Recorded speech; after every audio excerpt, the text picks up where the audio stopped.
Nous sommes tous d'accord pour dire que la douleur est une expérience humaine universelle. Nous savons désormais que la douleur est produite par le cerveau 100% du temps. Toutes les douleurs sont concernées, peu importe ce que vous ressentez. Douleurs vives, sourdes, violentes ou légères, et peu importe depuis combien de temps vous souffrez.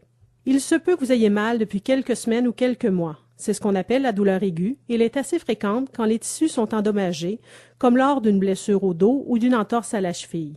Généralement, on vous encouragera à rester actif et à reprendre progressivement l'ensemble de vos activités, dont votre travail. Ou encore, il se peut que vous ayez mal depuis 3 mois ou plus, et cette douleur est généralement qualifiée de persistante ou chronique, parce que dans ce type de douleur, la lésion des tissus n'est pas au cœur du problème.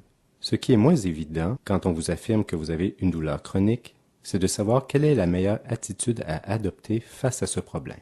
En Australie, comme au Canada, la douleur chronique constitue réellement un gros problème. En fait, elle touche un individu sur 5. Avoir un cerveau qui ne s'arrête plus de produire de la douleur, même lorsque les tissus ont cicatrisé et sont hors de danger, n'est pas très agréable. Certains pensent qu'il y a nécessairement quelque chose en eux qui ne va pas. C'est précisément là que se situe le problème. Une fois qu'on a éliminé toute cause dangereuse, les professionnels de la santé peuvent expliquer que la plupart des tissus corporels ont eu suffisamment de temps pour guérir du mieux possible dans un délai compris entre 3 et 6 mois. Donc, quand la douleur continue à être produite par le cerveau, elle est moins en lien avec des changements structurels à l'intérieur du corps et elle est plus en rapport avec la sensibilité du système nerveux central. En d'autres termes, tout est plus compliqué. Par conséquent, pour tâcher de résoudre ce qui vous arrive, vous avez besoin de rééduquer le cerveau et le système nerveux. Pour ce faire, il est utile d'examiner toutes les choses qui affectent le système nerveux et qui pourraient contribuer à votre propre expérience douloureuse. Ce qui peut vous aider, c'est d'observer la douleur chronique d'un point de vue plus général et d'utiliser une approche structurée en faisant un bilan d'action. Il est ainsi moins probable d'oublier quelque chose d'important. Commençons donc par le côté médical. Tout d'abord, la prise de médicaments peut vous aider, mais elle a ses limites. Ce sont les approches les plus actives qui sont nécessaires à la reprogrammation du cerveau. Donc, utilisez les médicaments pour démarrer et par la suite, vous pourrez généralement les espacer puis les cesser.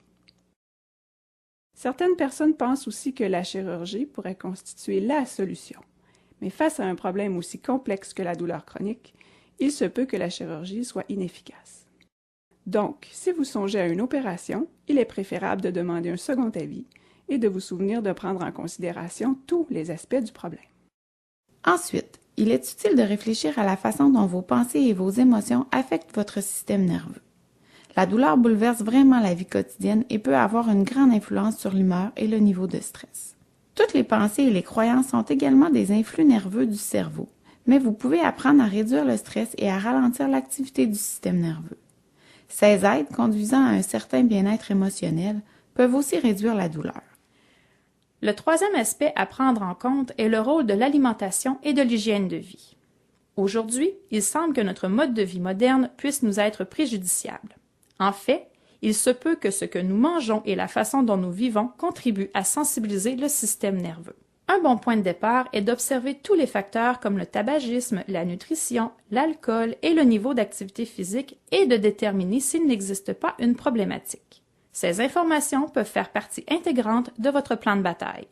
Un autre enjeu de taille est d'analyser le sens plus profond de la douleur et le vécu personnel en arrière-plan, en prenant du recul et en étudiant tous les éléments qui se sont déroulés au moment de l'installation de la douleur. De nombreuses personnes qui souffrent de douleur pourront établir des relations utiles entre une période de vie faite d'angoisse et un tableau douloureux s'aggravant.